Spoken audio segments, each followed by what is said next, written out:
Un gran referente de cualquiera que desee emitir una opinión informada sobre películas, series y literatura es John George Cawelty. Este académico de la Universidad de Chicago, fallecido en mayo de 2022, fue uno de los más prolíficos y minuciosos analistas de la cultura popular americana del siglo XX, quien dedicó su vida a analizar comerciales, fotografías, cómics y hasta material no por. En varios de sus ensayos, Cawelty enlistó detalladamente los elementos distintivos de cada obra que se topaba, lo que hizo que su análisis sobre el cine romántico de la época dorada de Hollywood, así como del género western y film noir, sirvieran como parámetro para estudiantes de cinematografía y críticos de cine en general.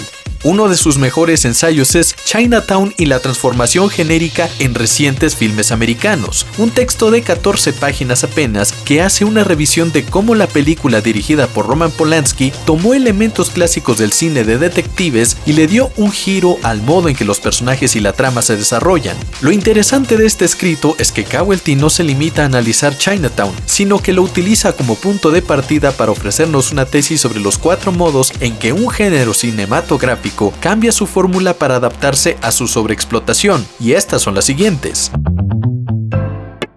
1. La burla propia. Modo en que los elementos de una fórmula o estilo convencionales se sitúan en contextos tan incongruentes o exagerados que el resultado es la risa. Los elementos formularios pueden ser utilizados de forma tan extrema que entran en conflicto con nuestro sentido de realidad, forzándonos a ver estos aspectos de la trama y personajes como artificios fantásticos y por lo tanto ridículos.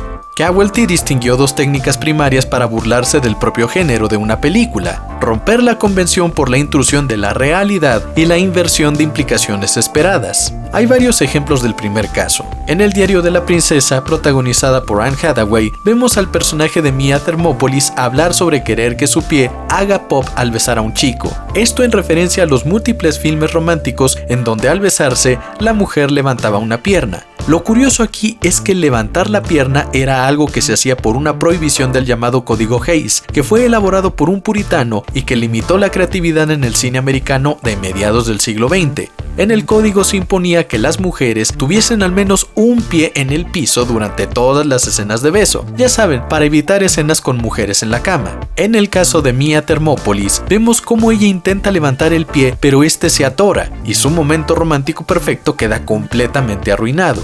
Vamos con otro ejemplo. Una franquicia sobreexplotada es Star Wars, donde hemos visto proyectos menos que mediocres en el cine, excepto por Rogue One.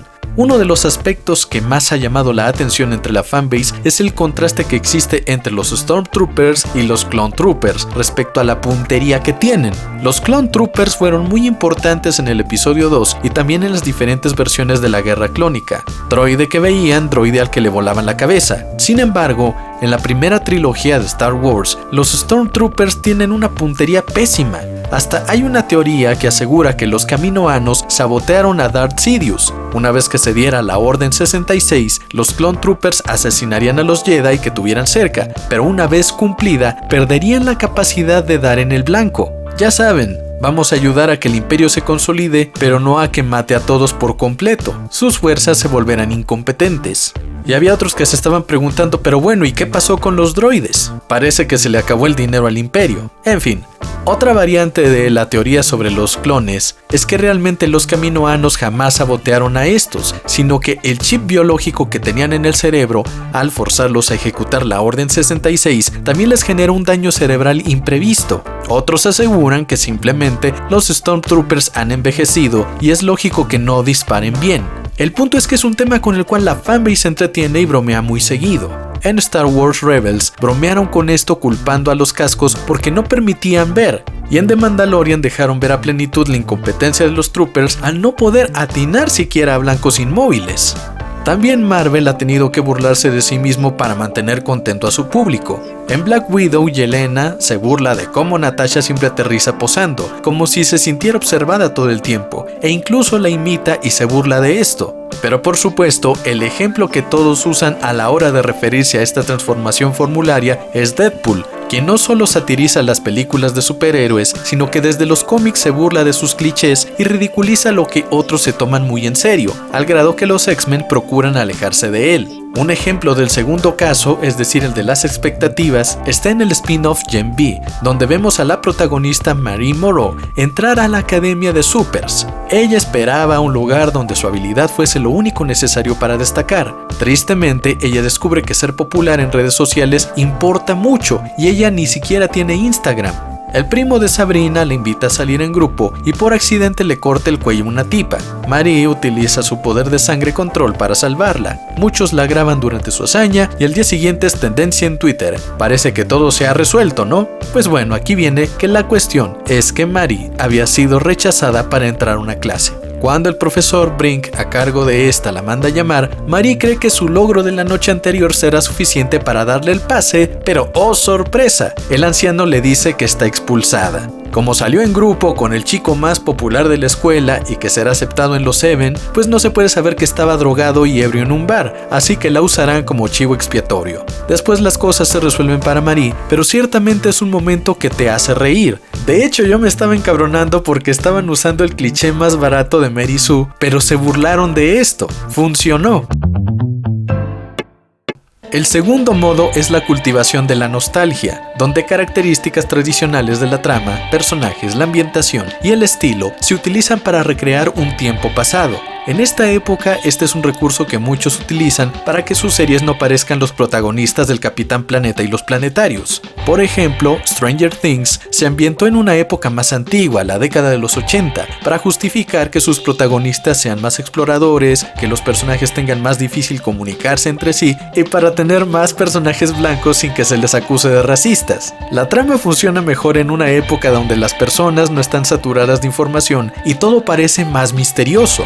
Lo mismo sucedió con F is for Family en Netflix, una típica comedia animada para adultos sobre una familia disfuncional en la que la mayoría de los personajes son blancos, mientras se le concede una trama secundaria a un solo personaje negro que batalla con problemas de racismo en una época donde sus quejas suenan razonables, pero sí se nota mucho la distancia que ponen los autores respecto de esa situación, y por eso mismo la serie también funciona. El tercer modo de transformación de un género es el uso de estructuras tradicionales y genéricas como medio para la desmitologización.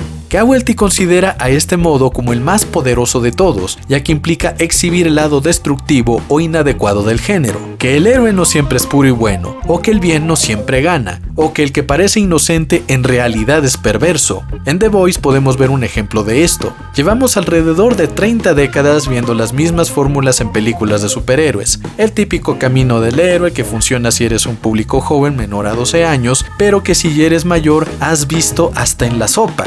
Hay un personaje con un firme sentido de lo justo y lo injusto. Obtiene superpoderes, se enfrenta a un villano que también tiene capacidades extraordinarias, lo vence. Fin.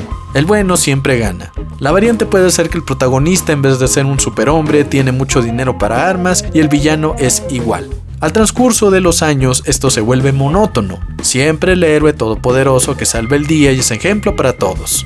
En The Boys vemos todo lo contrario. Los superhéroes no son más que un producto en un mundo de apariencias. Todos fingen interesarse, todos fingen que les importa, pero al final del día únicamente están preocupados por mantenerse vigentes y la cantidad de seguidores que tienen. Cada vez que asesinan a alguien por error, hay un control de daños, se pagan indemnizaciones y a nadie más le importa lo que ocurra.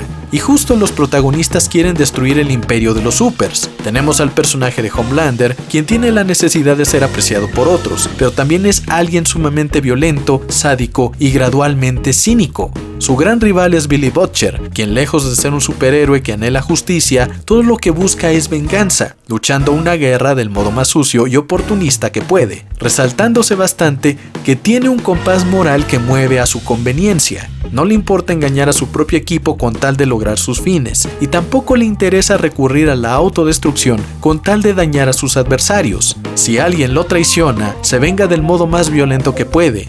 No es un ejemplo a seguir, pero es la mejor oportunidad que en ese universo existe para desmantelar una organización todopoderosa que está destruyendo vidas inocentes a cada minuto. Esto se resalta de manera todavía más grosera en el spin-off Gen V, donde vemos que los jóvenes super, quienes deberían de ser la esperanza y el futuro, están completamente corruptos y únicamente piensan en subir en un ranking para tal vez llegar a ser parte de los Seven u obtener un gran puesto en bot.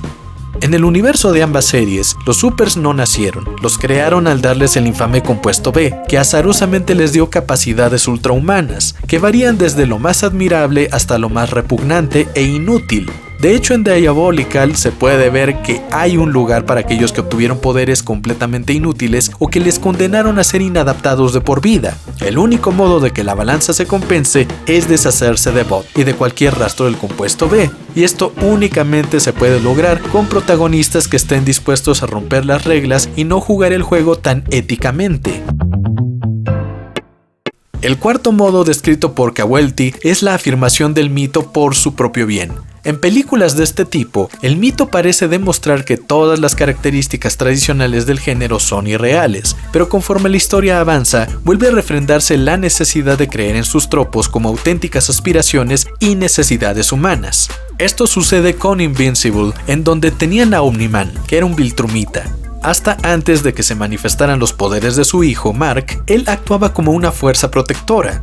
Al ver que este ya era apto para conquistar la Tierra, se deshizo de los superhéroes más fuertes del planeta y preparó todo para iniciar con lo que llevaba años planeando, la invasión Viltrumita. Sin embargo, Mark ha crecido en la Tierra y toda su vida admiró lo que su padre Nolan hacía como superhéroe. Esta variante de J. Jonah Jameson intenta obligar a su hijo a aceptar que es un Viltrumita y que las vidas de los humanos no valen nada porque mueren demasiado fácil y rápido. Aún así, Mark está dispuesto a luchar por la Tierra, aunque esto le cueste la vida. Lo curioso de Invincible es que, al igual que en The Boys, vemos que los héroes reciben daño muy grave y hasta pueden morir, pero todos los chicos buenos, incluso después de recibir una tremenda paliza, están dispuestos a volver al ruedo, demostrando que los superhéroes siempre serán necesarios. Así como hacía el Capitán América, así como también llegó a ser la Capitana Marvel, siempre se ponen nuevamente en pie de lucha.